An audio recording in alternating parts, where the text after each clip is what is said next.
Good afternoon, everyone. Today is February 11th, 2025.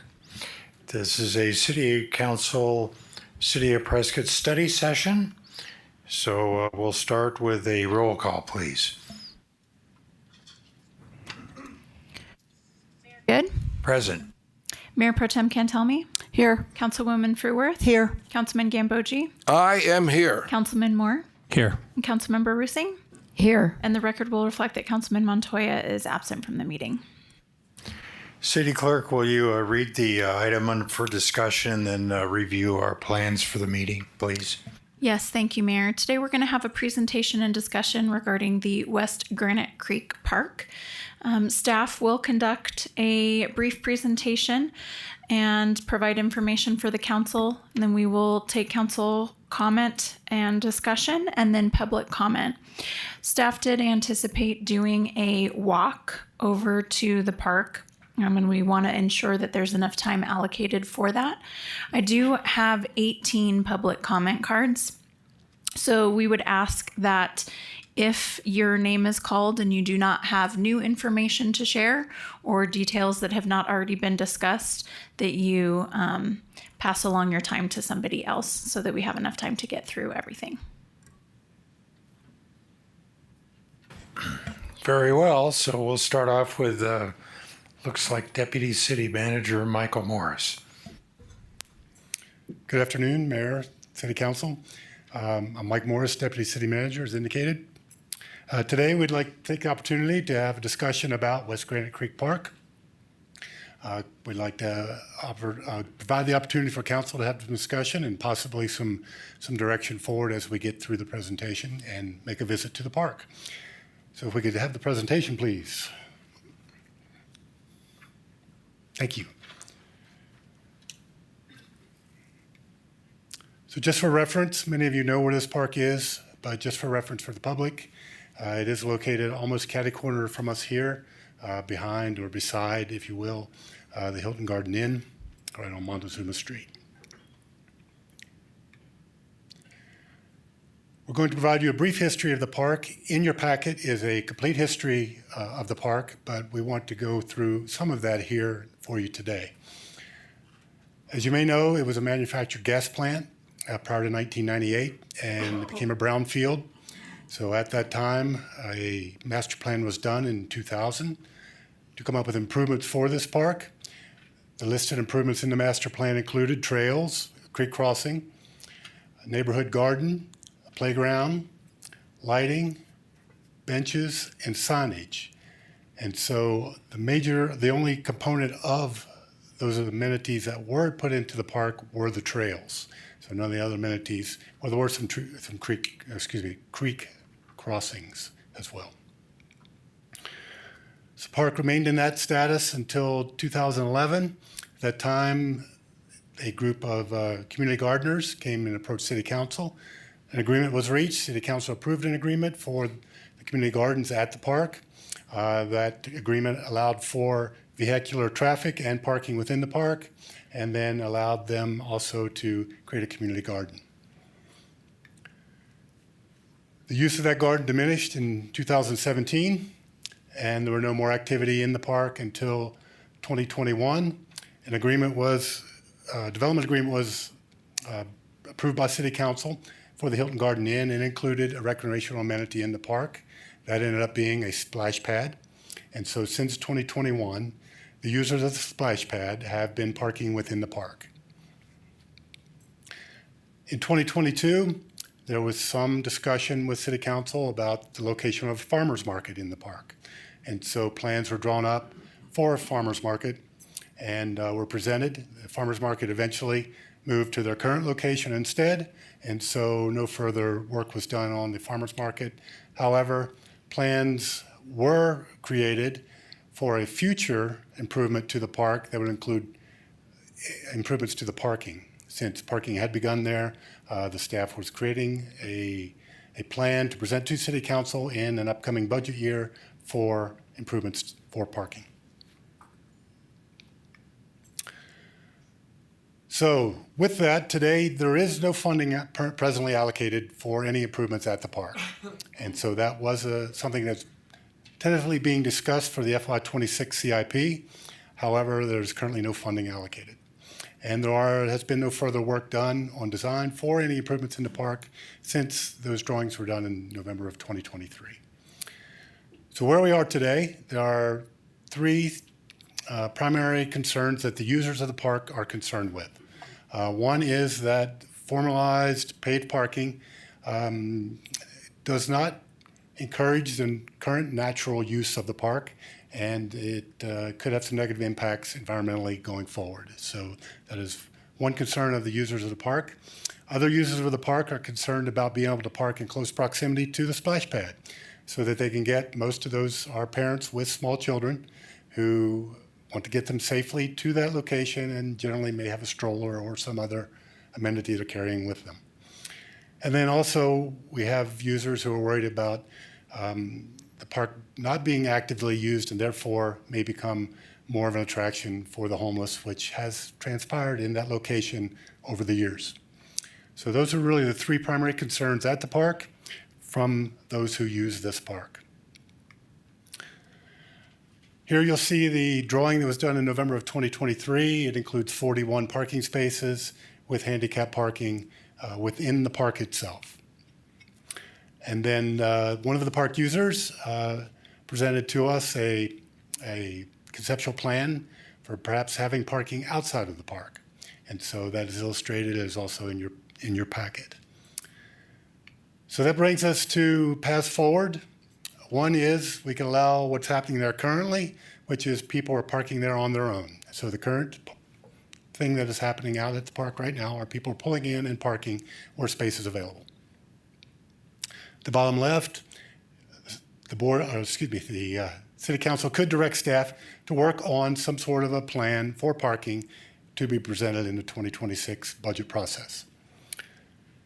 In the center, a third option could be that we restrict park in Granite Creek Park and we then find other places for people to park, whether it be in the APS property, the Sam Hill warehouse property, across the street at the shopping center, other locations that might be appropriate. Fourth, at the bottom right, is somewhat of a hybrid of the last two, where maybe there's some parking in the park and then there's other parking at other locations. And then the fifth alternative is that City Council could say, we really want to look at this more, study this more, get more information, and then come back at a future time to discuss this. So those are 5 potential paths forward that Council could take. With that, I will stop and answer any questions if you like, or allow Council for discussion or public comment. Councilmember Roosing. Thank you, Mike. I have a question about zoning. I was reviewing the packet, and originally it was an APS site, and then it was bought, this property was bought with $512,000 of federal funding from the Water and Land Conservation Fund. And then it was supposed to be open space for a park. At what time was the zoning ever changed to natural open space, or has it always been business regional? Because that's what it says the hotel is on, business regional. The park parcel is actually natural open space and is zoned as that, and has been, to my understanding, since it was given to the city in 2001-ish. Because according to the map where Sheldon intersects with the hotel, that was natural open space. Is that true? My understanding is that parcel is natural open space. Is that correct? Okay. Yeah.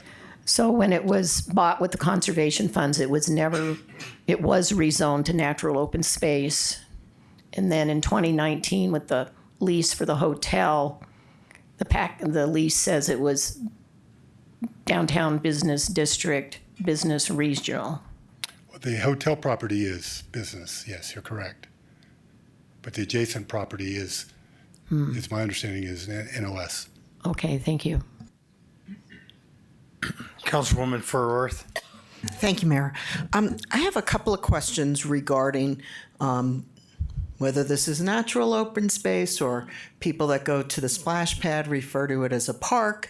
But my question is regarding what are the requirements as we look at all the different options, but what are the requirements regarding ADA parking to have public access to public facilities like the splash pad?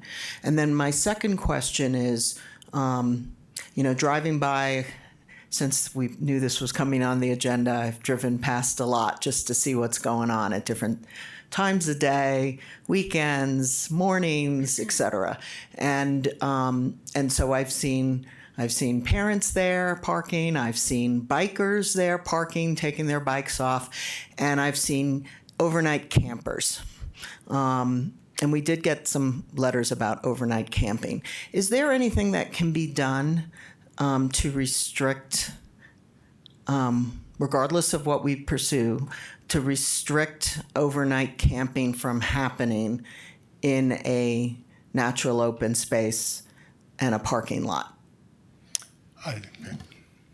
I'll just address that. Under our camping ordinance, camping anytime in the downtown business district is unlawful, and that includes that area, the park, both sides of the Granite Creek Park is in that downtown entertainment district. So it's not legal now. But do we have any signs out there to say anywhere downtown in that business general, whether it be over in Sam Hill Warehouse or APS's parking lot, or over in is there any signage right now that directs people that this is an issue, or that they're not allowed to do these things? Are you referring to no camping or anything of that nature? Correct. I'm not Do aware we of have any signs? Do you have?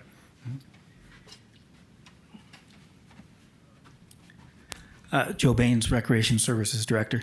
Yes, we do have signs placed that prohibit overnight camping, and we have those strategically located at places that people would naturally ingress or egress the property.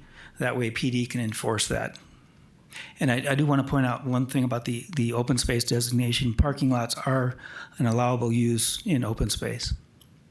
And what about my question about ADA parking requirements? It's based on how many spaces that you have. In this scenario, we have 41, so 2 would be the minimum, but we have the opportunity to do more than that if we need to.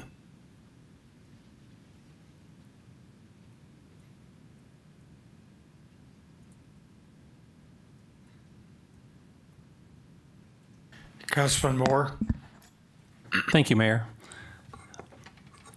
As I've contemplated this issue, I see a lot of similarities in the public response that we've received to the proposal that we had about a year ago to put a stoplight at Gail Gardner and Fair. This topic of retaining West Granite Creek as a natural park has elicited probably more emails than any other topic in recent history, maybe a year. Certainly, the stoplight at Fair in Miller Valley generated a very large response. People didn't want it, and we heard you, and we backed off, and we didn't put a stoplight there. And I feel like the citizens have spoken. We have received countless emails, and in my opinion, we've heard you. At least I've heard you. I think as we look at the intent of the West Granite Creek Park Master Plan, this is really designed to be a natural park, a confluence of multiple trails taking us in different directions, connectivity with the Granite Creek Corridor, Granite Creek Park, the trail system that goes over to Miller Valley, over to Miller Valley Road, which I've used personally a lot. I personally feel that this topic doesn't need a lot of discussion. It should just be a no-brainer. We should just say, let's restore Granite Creek Park to the original intent.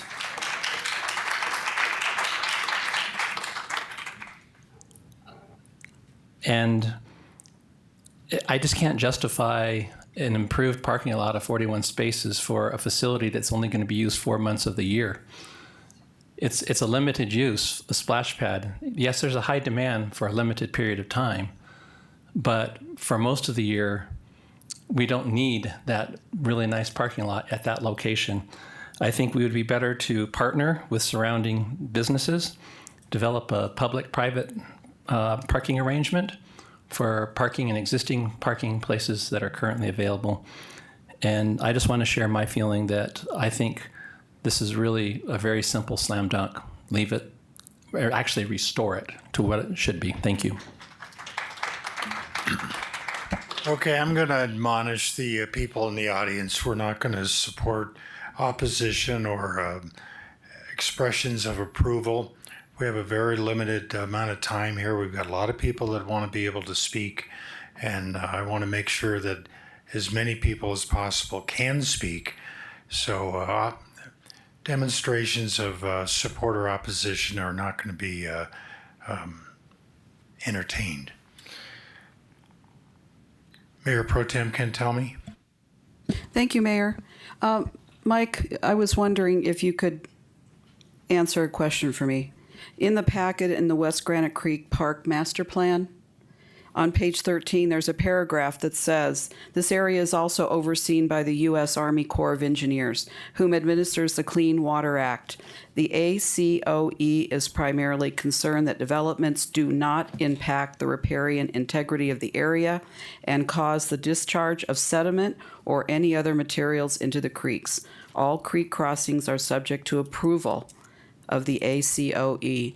So I'm largely very supportive of these master plans throughout the whole area, the community. I've always questioned why we spend all this time on these master plans and then at some point in the future they're just kind of tossed aside. So I do have a question about that. Even if a partial area inside that park was used for parking, are we violating some of the assurances from that money that we took? Was my question. Yeah, there's two components there. One, the Army Corps of Engineers, all state waterways, the Army Corps would have some involvement in permitting processes if we were to change the riparian way in some way. And so that's where they'd be involved. The second, I think, are you referring to the grant? Is that what you're referring to?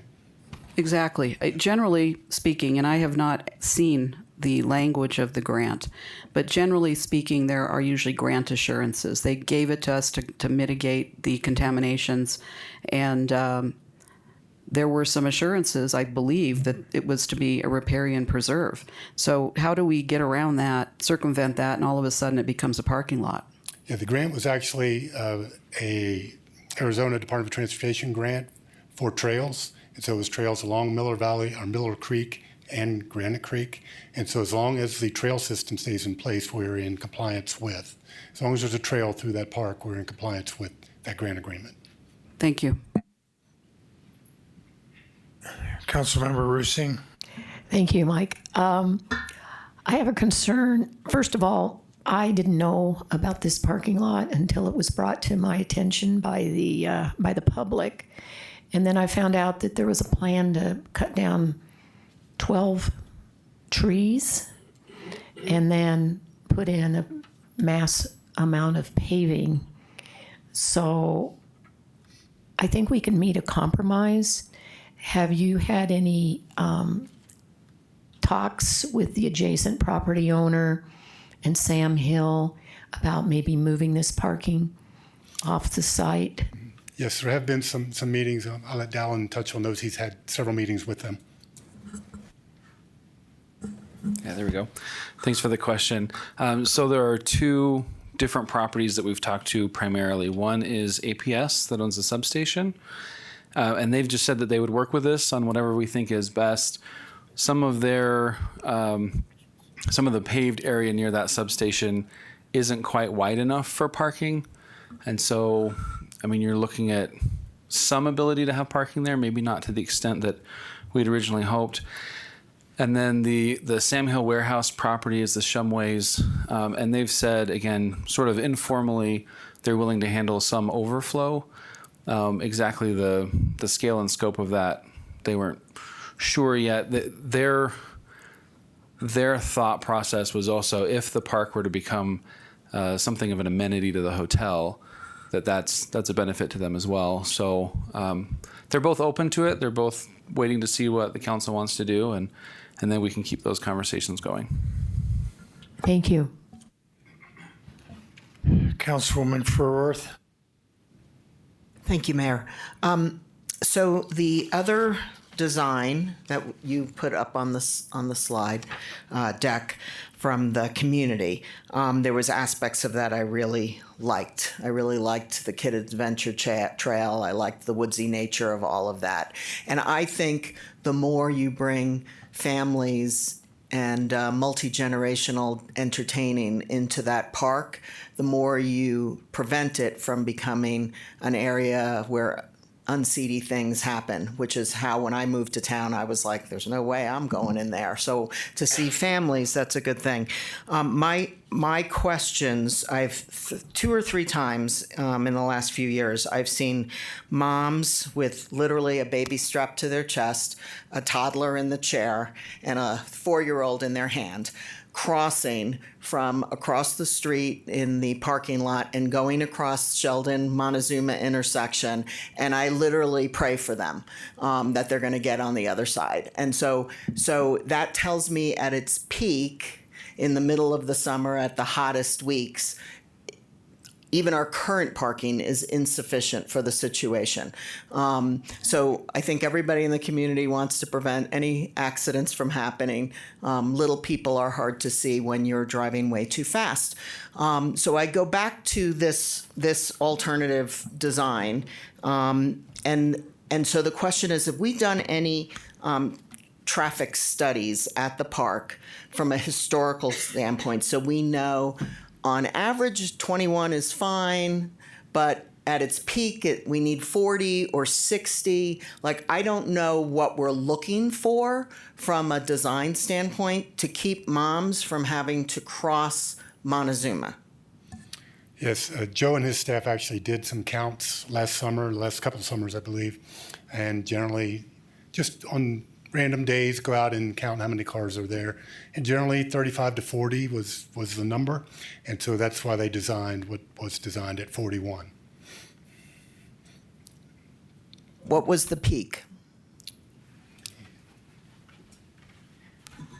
Well, Councilwoman Furworth, the peak would be where nobody else could park there, and that happened quite a bit. So they would find alternative parking, first come, first serve sort of a thing. And to clarify a little bit more, we did very unofficial counts. I went over there and said, okay, there's this many, just trying to figure it out. There probably is a good rationale for maybe studying that a little bit further to really see what it is at peak. And I do want to speak to, too, it's not just 3 or 4 months out of the year. One of the things that this could potentially offer us is trailhead parking, too. So one of the things that we have to be very proactive in any of our open space is providing trailheads. If we don't provide trailheads, we have impacts to neighborhoods with people parking in neighborhoods. So there's more than just the 3-4 months thing. For sure, the peak is the 3 to 4 month thing, but it certainly is being used year round.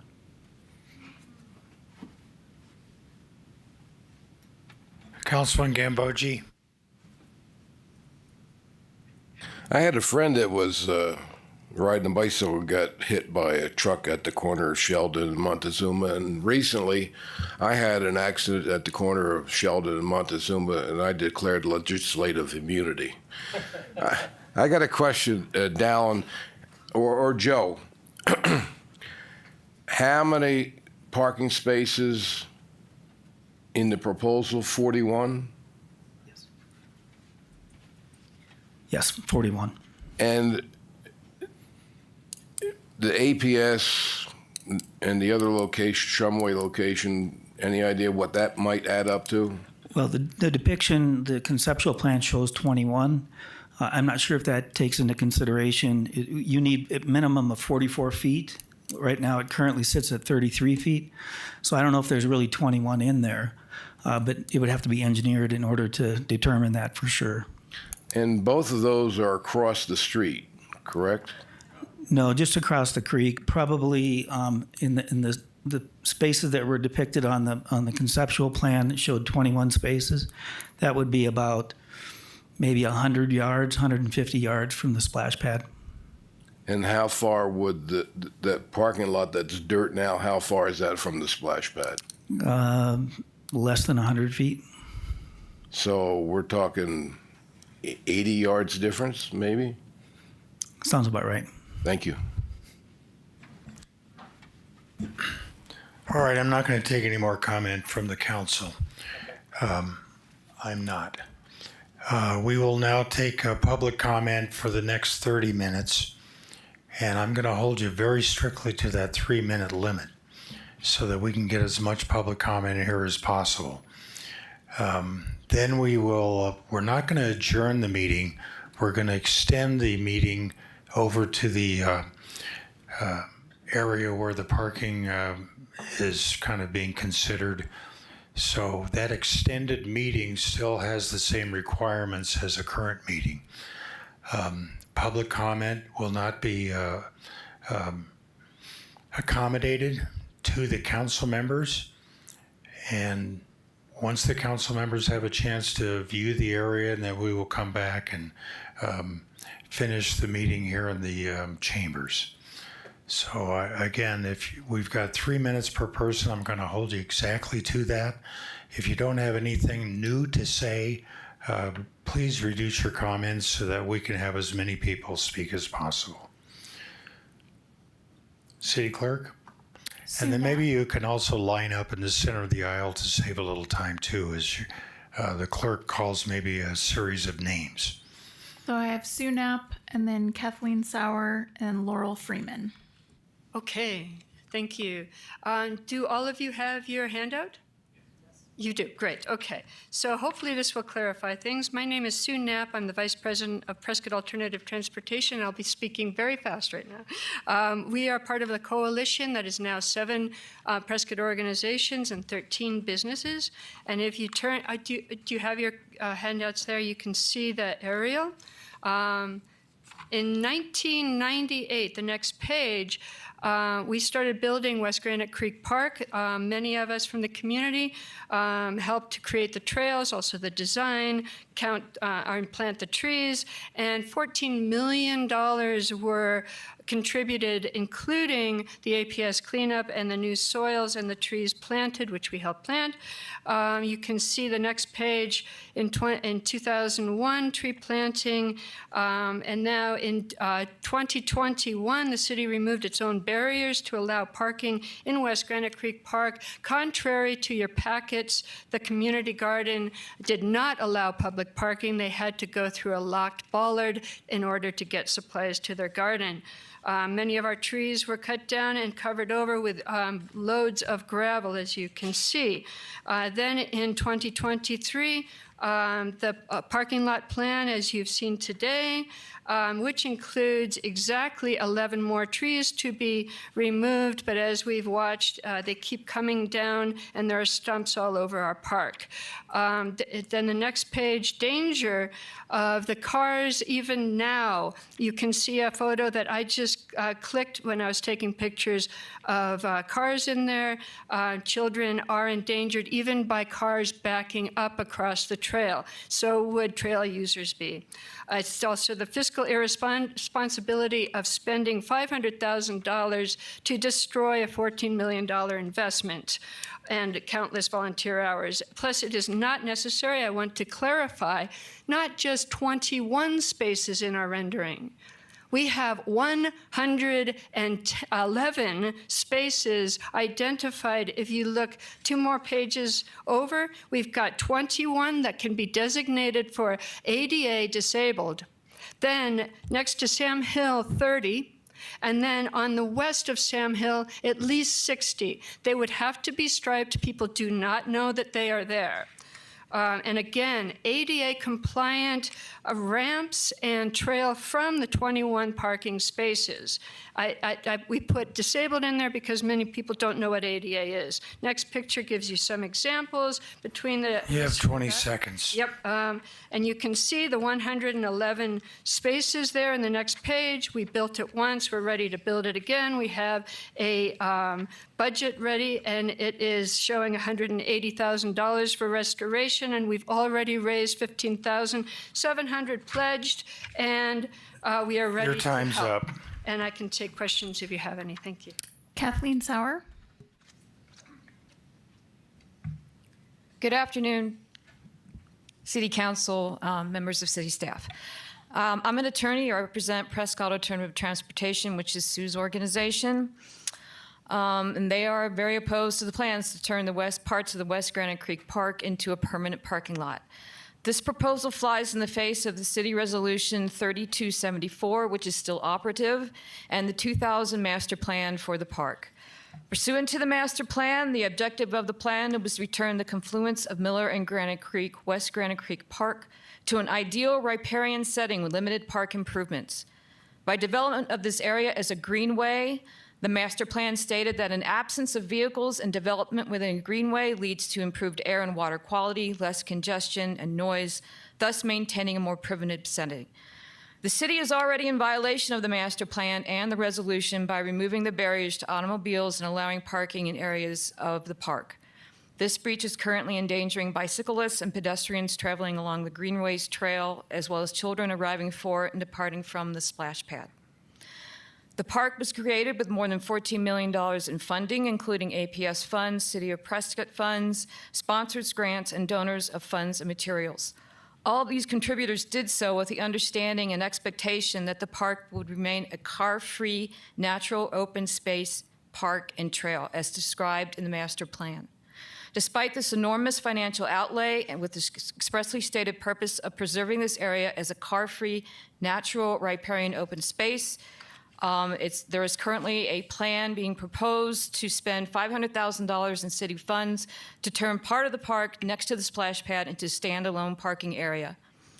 My understanding is that's not an allowed use in a natural open space or a recreational space, but somebody can check me on that. This plan has been hidden from the public by clever euphemisms within the budgeting process and by explicit representations by certain officials made to members of the public that the plans are temporary as opposed to permanent. They are basing the need for the parking lot on the representations of a few people that such parking is necessary for the continued use of the splash pad, which is only open 3 to 4 months each year. After a public records request for communications from the public regarding the issue, my client has identified 3 letters in favor of the parking lot as opposed to 44 letters in opposition. These few communications are clearly not sufficient grounds to proceed with a parking lot plan. Should this plan be implemented, this would be an appalling breach of the city's fiduciary responsibility as relates to the park, You have 20 Resolution seconds. 3274, and to all those citizens past and present who value the park as a natural riparian open space and wish it to remain so as it was originally intended. Thank you. Laurel Freeman. Good afternoon, and thank you for having us. Last time I was here before you all was for the neighborhood mural that's under LaGuardia Bridge, which was a great experience working with the city. And it was named for the Dexter neighborhood that's always prided itself on its riparian areas, and for all the people that helped paint it, just passersby and lots of artists. But mainly it was for the shared world that I've appreciated for many years in West Granite Creek Park, biking or walking to my psychiatric nursing job with West Yavapai Guidance Clinic. I worked there with kids and families from before smartphones till even 3-year-olds were walking in, engrossed in their screens and unaware of where they were. Contrast that with the 10-year-old boys at the park who hollered out to me, have those birds been eating Smurfs when they saw the bluebirds? And they'd just never seen such a thing. They'd never seen such a blue except in cartoons. And I've watched those babies learn to fly, a black hawk swooping down, grabbing a crayfish out of Granite Creek and crunching it up in the cottonwoods, and Cooper's hawks mating and raising their young right there, as well as foxes, deer, loads of marvelous butterflies in the grasses and wildflowers. All these experiences we portrayed on our mural.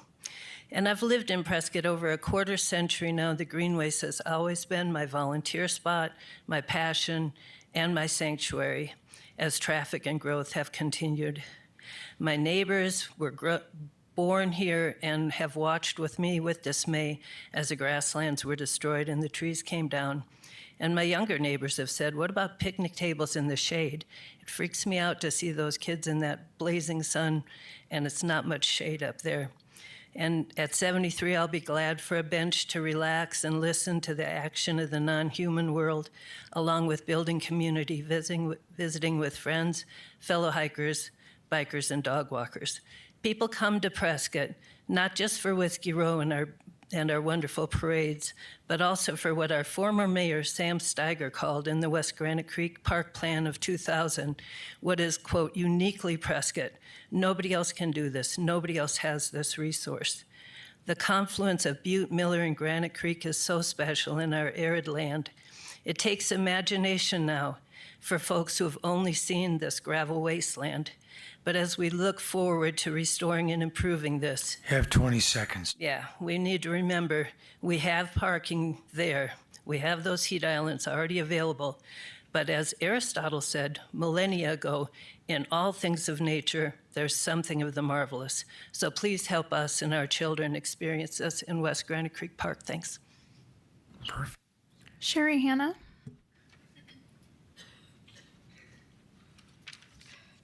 Hello, I'm Sherry Hanna, longtime resident of Prescott. So I heard about this from a friend of my children that takes their kids to the splash pad, and I support, you know, what they want to do with this, having this park out here, this area. But the city of Prescott built that splash pad, and you know, right now that's a very congested area. We have the hotel, which has cordoned off now because they don't want people parking there unless they're part of the hotel when you're there. The porch and the Restoration Church, they too have signs now saying you cannot park here unless you are, you know, here for those, what they have in their buildings. Founding Fathers, you know, is very popular. And now we have the Sam Hill Event Center there. So I'm a grandparent, I'm a senior. I utilize the splash pad. I take my 3 youngest grandchildren there. They're 10, 5, and 3. So when I go there, I take everything. I've got coolers, lawn chairs, blankets. You know, when you take your grandkids' kids, you take everything. I meet so many people there. I've walked into that facility with a set of one grandparent that they are raising their grandchildren now, and the gentleman walks with a cane. Very difficult for them to haul everything in.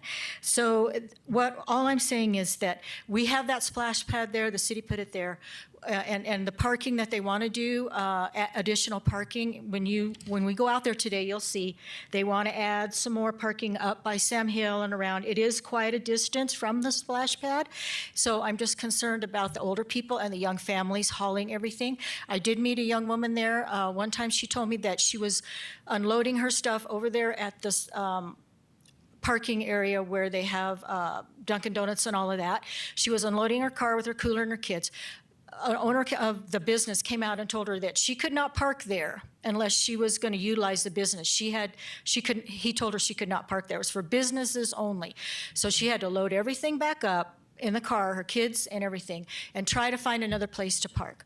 So you know, I understand, but we need more parking, and we do need to utilize the safety for these young families and older people. So I just want to remind you too that Chino Valley has an aquatic center out there for their youth and their community. Prescott Valley has 2 splash pads at 2 separate parks. They also have a swimming pool, outdoor swimming pool. When I grew up here, we had an outdoor community pool, plenty of parking. So, you know, maybe it's time the city of Prescott looks at doing an aquatic center for the young people here in the city of Prescott, where we have plenty of parking. You have 20 seconds. Pool.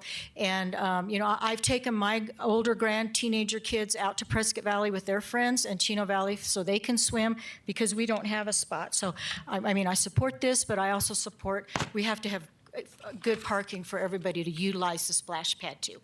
Thank you. Ellen Montgomery.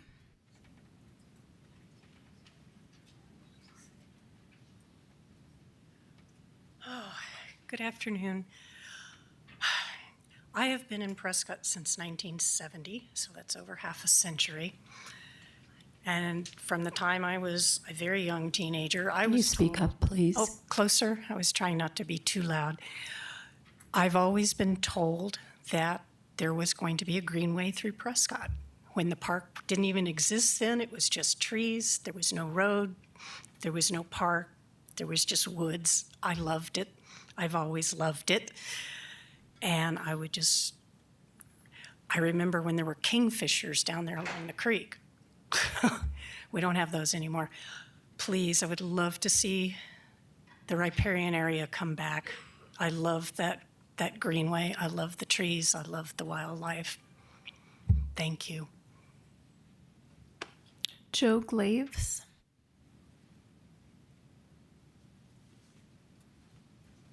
Honorable Mayor and City Council, thank you for listening to our comments. I live in the neighborhood adjacent to West Granite Creek Park. On summer days, that splash pad is very popular and busy, and the parking lot is very crowded, and it is dangerous for families going to the splash pad. I noticed that most of the families do come loaded with a wagon. They have snacks, drinks, and towels, and they take them all up to that little green space that's very limited, that's around the play structure, and they all congregate on that one little section that has a little bit of shade. There's not much shade up there, and the two picnic tables that are up at the top, only two, are both uncovered and in the sun. If we could return West Granite Creek Park to its natural state and add picnic tables under the mature shade trees, the park patrons' visit would be improved. Families can take a break from the sun and the splashing, cool off in the shade. Without cars in the area, the experience will be safe and parents will not have to worry about their children darting into traffic. And to refute one thing, there was never any homeless people who were parking in that parking lot until it became a parking lot. When it was normal, there were not any homeless people out there. This past Saturday, I helped man a booth at the Prescott Farmers Market to inform people about the possibility of the park becoming a parking lot. I spoke with people nonstop for 3 hours. I spoke with people who were of all ages, who were single, who were couples that were there, and I spoke to a lot of families with their kids intact. I spoke to a grandmother who took her wagon and loaded it and took it up to the park. They were all extremely positive about returning the park to a green space without cars. Many volunteered to help with planting the trees. No one wanted the parking lot. Restoring West Granite Creek Park is a win-win for everyone, our environment, the wildlife, and the people. Thank you. Robin Green. Good afternoon. My name is Robin Green. My wife and I moved here a little less than 12 years ago from the Denver metro area. And we love Prescott. It's got a lot of things better than what we had in Colorado. One of the first things we noticed, however, is there is a lack of what we would consider park space here. Maybe it's because we're surrounded by so much forest land. And we were always surprised at that. So in looking at this, I would suggest that perhaps maybe you need to look at the root cause of what's creating the problem down there. So as a third party, I look at that and I say, there's not much overall parkland in Prescott. In fact, I know people with backyards bigger than some of the parks in Prescott. So, okay, I got that. I also know parking is always a problem in any metro area, right? And the Mayor Pro Tem made a comment about the master plan. If you look at that, we're going on 25 years now. In today's society, you're moving so much faster. I was a program manager. We stopped doing what we call waterfall planning. We started doing agile because nobody can predict what you need 25 years from now. But hey, let's maybe work in 3 to 5 year increments. So my suggestion to the council is to focus on balance. Maybe you're not going to solve everything today, but it seems like the alternative plan presented will get you part of the way there, save you potentially some money, and give you an opportunity to perhaps look at other areas where you could use that money, perhaps enlarging or adding parks elsewhere in the city to reduce the congestion to that particular area in the splash pad. My wife and I don't have human children, but one of the things we noticed right away is if we did have children or grandchildren, there's nowhere here I'd want to take them to actually hang out and do things with. And I would hope that someday that changes. So thank you very much. Mayor, thank you very much for responding to my email. I appreciate that. Juanita, I don't know how to pronounce your last name. I'm going to pass. Okay. Nicholas Whitley. Thank you, council members. I'm going to yield most of my time, but I do agree with your sentiment, Mr. Moore. This is pretty much a slam dunk. It's green space. It should stay green space. And thank you very much. Bye. Jim Knapp.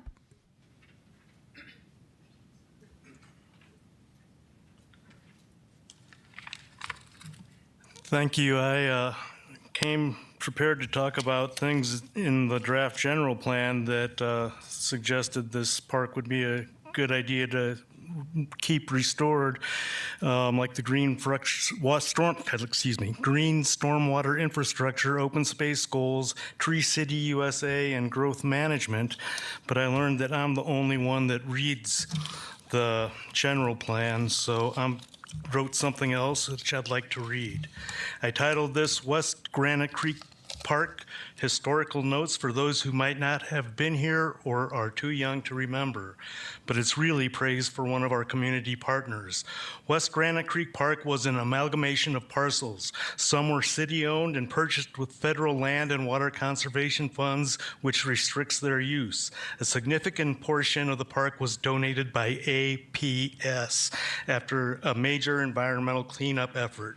The cost for APS's effort at the turn of the century, 2000, was around $13 million, which is equal to about $25 million today. A predecessor company to APS had operated a manufactured gas plant there from about 1909 to 1949.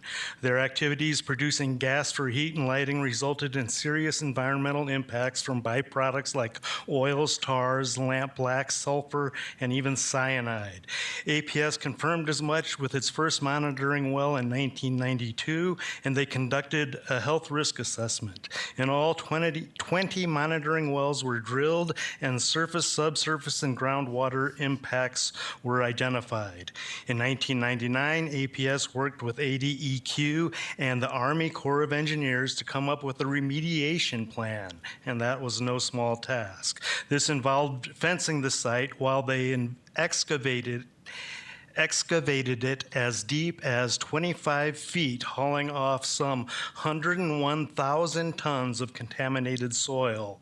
They filled 2 huge trucks an hour, 6 days a week, and hauled most of it to a site 200 miles away where it was treated in a special kiln to burn off toxins. The really hazardous stuff was trucked to a facility out of state.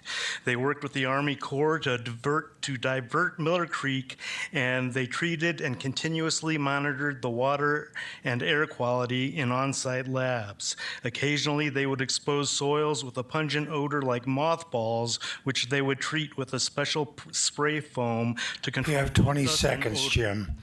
For those of us who lived here, it was like anything we had ever seen. Is like they were building the Panama Canal right downtown. APS's contractor contracting hauled an equal amount of dirt in from Willow Lake area. APS coordinated with... Jim, your time is up. Okay. APS Michael has done a Bird. heck of a lot. Thank you.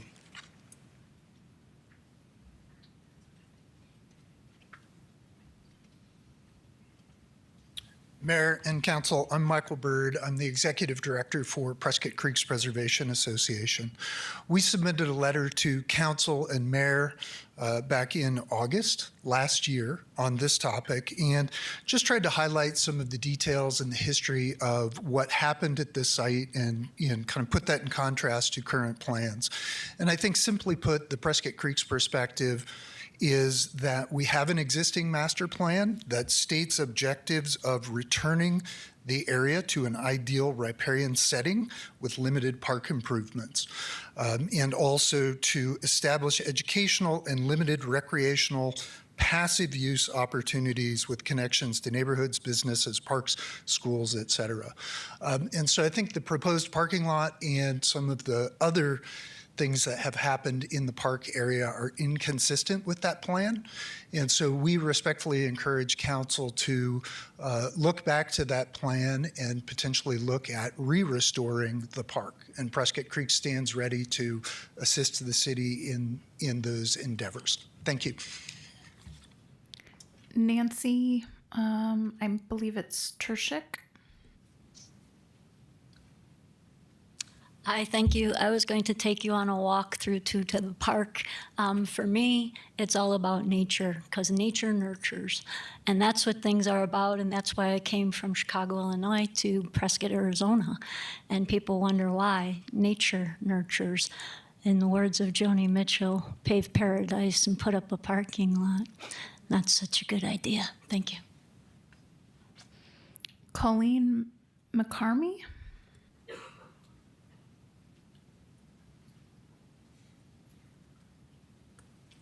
Good afternoon, Council. Thank you for hearing our comments. Thanks so much.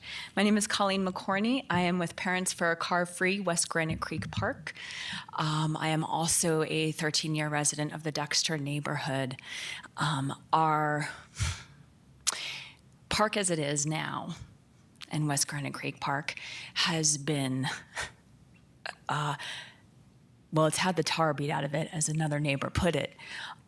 This used to be a very peaceful, quiet respite in the busy of the city. It has now been polluted with noise, vehicle runoff, drivers making the greenways there unsafe.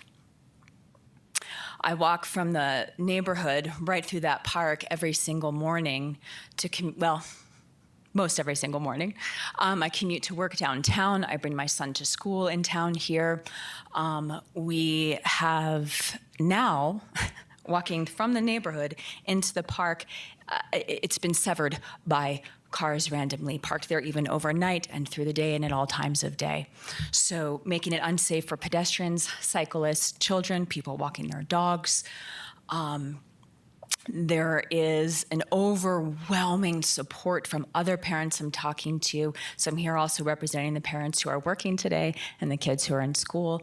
But if you've read some of the letters from the kids in the 4th, 5th grade, we have 19 supporting kids who want to keep this park as it is, 5 who would like to have an adventure garden, 2 who would like to see it as a community garden, and 1 who would like to pave it, but he asked if you would use green or environmentally friendly materials.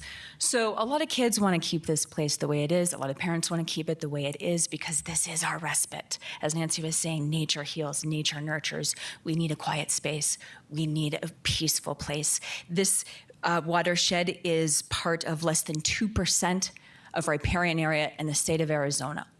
Less than 2% of Arizona is riparian area. We have a gem in this watershed. It's a gem. It's a treasure here for us. This part of West Granite Creek Park, as far as I can tell, is the only undeveloped part of our watershed. If we pave it, we lose it forever. That's it. There is no going back. Couple of things to just refute. Please correct me if I'm wrong, but if I understand this right. You have 20 seconds. Thank you. There are no signs anywhere marking this as not a place to camp. There's no zoning there. There's no signs on the park. In fact, the only sign that there is on the bollard that was removed by the city 4 years ago. It's still lying on the ground, and the sign there on the bollard says authorized vehicles only. So what are all these cars doing in there? Thank you. Thank you. Gabriel McCorney-Repack.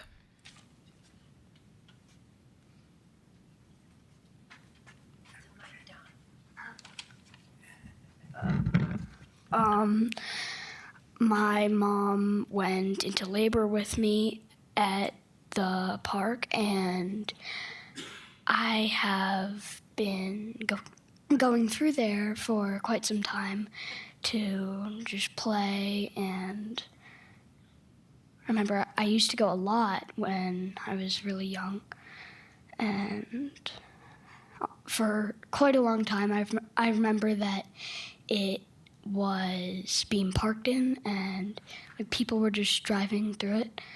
And we don't live too far away from the park, and so I really think that we should not pave the West Granite Creek Park because, well, like my mom said, it is less than 2% of riparian open space in Arizona, and yeah, it's a gem. So I I really do not think that we should pave it, because once you pave it, you can't go back.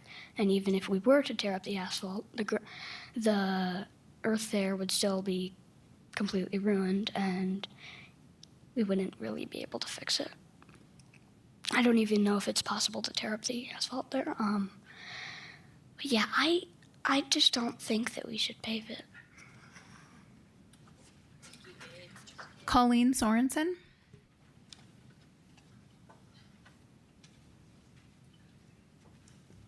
Is back up.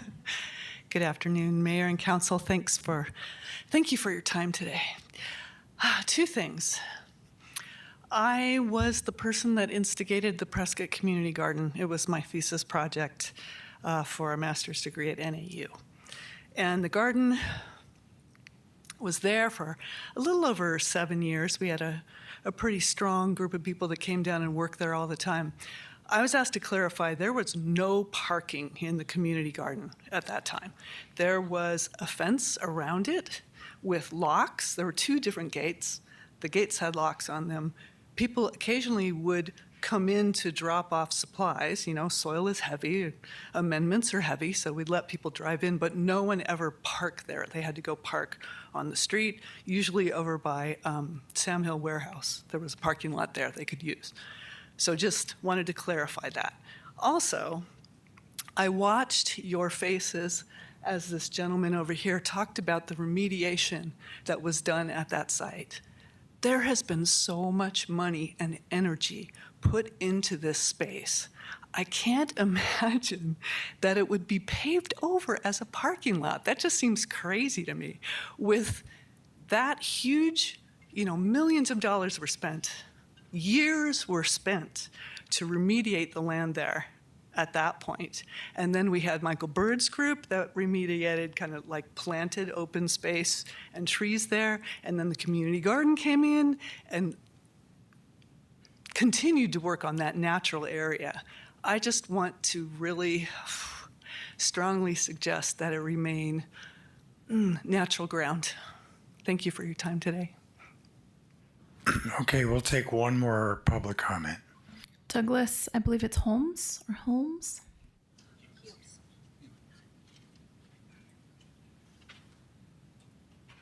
Thank you for the opportunity to talk. I have submitted a letter that I believe all of you got copies from.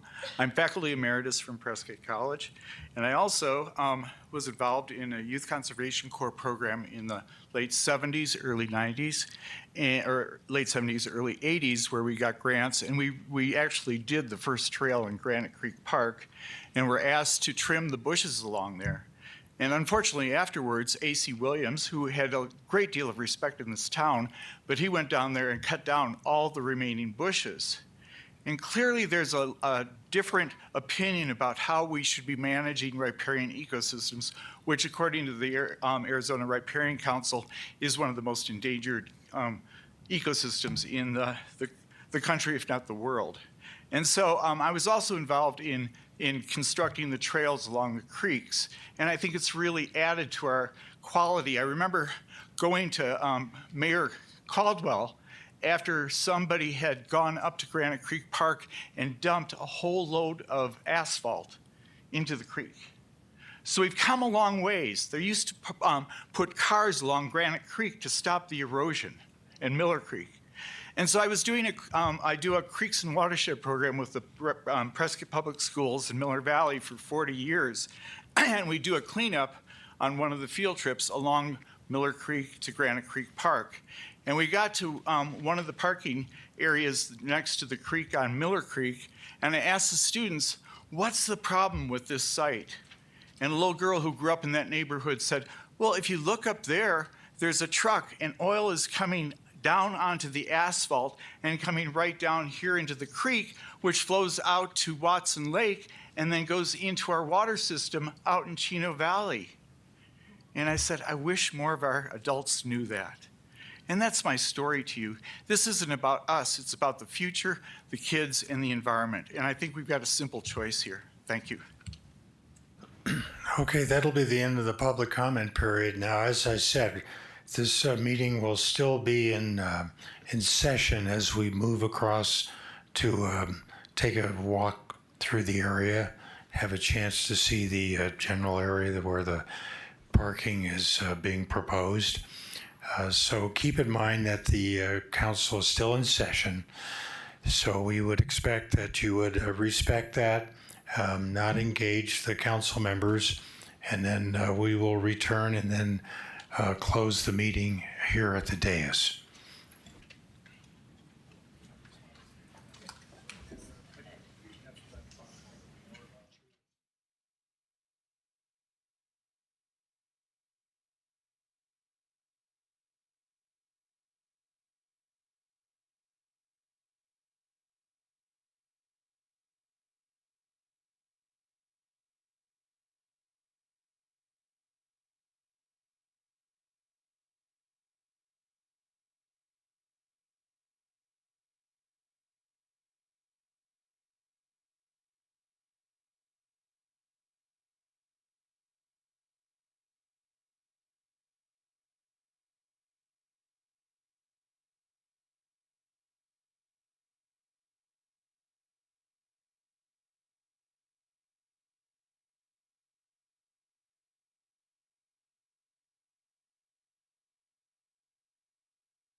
Okay, everyone, we're resuming our study session here. So after we've had a chance to have that nice walk to break up our day, I think our city manager is looking for some direction from the council. Yeah, that's correct. So you remember in the presentation there were several options. Of course, those aren't the only options, but no decision necessarily has to be made today, but we are looking for direction. Where are we heading, right? Are we developing criteria for a new plan? Are we going ahead with the parking or no parking, or what direction is the council's will at this point? And then staff can get to work on whatever that is. Councilman Moore, I know you've been waiting a long time. Thank you, Mayor. And thank you for the field trip, Mayor. It was great. We should do this more often, have little field trips, break up our meetings. I just had the thought that I was going to mention before we went on our field trip that just occurred to me today as I was sitting on the dais before we did our trip over there, that maybe there's another option that we haven't even explored. And that is there's connectivity between West Granite Creek Park and Granite Creek Park, which is designated as a park and has a lot of parking. And I don't know that anybody would entertain this, but what if you expanded the parking in Granite Creek Park, because you can just walk right underneath LaGuardia Bridge and you're there. So that was just a thought that I wanted to throw out as an additional solution, perhaps, because we don't really talk about Granite Creek Park, but I see that as a possible benefit and maybe a solution. And I will just close my comments today by saying that I think we should go back to the master plan and restore it as originally intended and planned. Thank you. Councilwoman Froworth. Thank you, Mayor. I too enjoyed the field trip. I am aligned with A, not paving, B, restoring as much of that area back to natural open space, adding things like this kids adventure trail to have there be more fun in the shade for families. But I do think we've got to look for beyond the 10 or 15 feet to add those 21 parking spots. I think there has to be some dedicated parking that is 5 or 10 minutes less, where people can drop stuff off. Drop off coolers, drop off wagons, or whatever you need. Go park. Bring your kid with you in the car. Take your kid with you back to your drop-off point. But I think there needs to be some places, because that is when you took us all the way to the far back reaches. That's a lot of walking for some people if they're carrying heavy coolers and spending the day. But I want to go in a different direction. If we're going to spend money, I'd rather build a second splash pad on the north side of town, extend our reach, especially given our economic development planning, wanting to bring more businesses here and wanting to bring more Off families topic. here. Thank you. Councilman Gambogi. One of my heroes is sitting here in the audience, Michael Bird. I think it was early last year before my knee replacement, we did a cleanup of Granite Creek. And I took the south side of 6th Street all the way out to the Indian Reservation and hauled off 2 huge bags, mostly filled with liquor bottles, which I can't help but think did damage to Granite Creek. I think there's a reality. The reality is that splash pad is there, and parents need to get their kids to the splash pad. So in terms of direction, I would select option 2 out of your 5 options. Councilmember Rusing. Thank you. I don't think we need to have asphalt at the park. And I don't think we need to cut down 12 trees for parking. But we do have a hybrid solution if we all work together. There's non-permeable alternatives. There's permeable alternatives to asphalt that strollers and wheelchairs can navigate. but I think we need to explore more parking that's off-site around Sam Hill. And I also think, a temporary drop-off park would be fine, and maybe some sort of a pedestrian crossing that has fencing to protect kids from running amok. So I think these aren't really tough goals. So I think if we work together, we can come to a pretty good solution, compromise for everybody.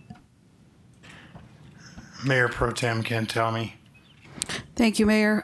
I also am not opposed to having a small drop-off area and maybe 2 or 3 ADA parking places just right up close to that grassy area with the extruded curbing around it for people that actually need that, and maybe dropping off kids in that area.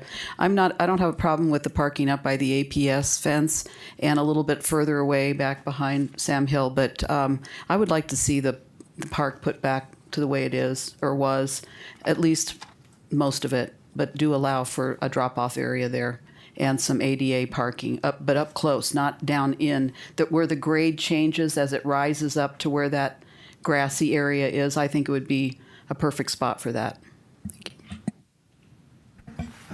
Well, I'll add into the fact that I think it should probably be maintained as natural as possible. Adding ADA parking up close puts us in such a federal control condition. You'll recall when we had to totally redo the parking lot at the library because it was a couple of degrees over the maximum slope. So once you get into those ADA federal requirements, not only is it expensive to create it, but it's expensive to maintain it. I think there's quite a bit of available parking there as it is, and there's quite a bit of available overflow parking, whether it's up the hill a little bit there by the Sam Hill warehouse or even farther up. So I think I mentioned when I was over there, it's almost like going to a good golf course where you can drop your bags near the front and then go park and come back and get your bags and put them in your cart and you move on. So being able to have a location for a parent drop-off or for wagons or whatever, people can drop and then park and come back and get it, pick it up and go, I think that would be a pretty good solution. I'm not really supportive of any more paving. So I think we have the ability to have a pretty good solution here that I think accommodates families with children and also those people who would like to see the park maintain as much of its natural ambience as it has historically. Councilwoman Furworth, you had a last comment? Yeah, the only remaining comment I had was we've answered the question of is there overnight camping signs there, and there are not. So I would love to get those in there as soon as possible, right where people would see them when they're coming in, and even up against a walk where you'd park.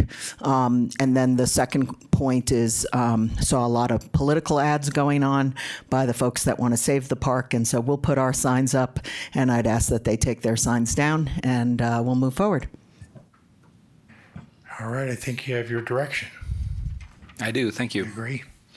All right, in that case, this study session is adjourned, and we'll start our voting meeting at 3 o'clock.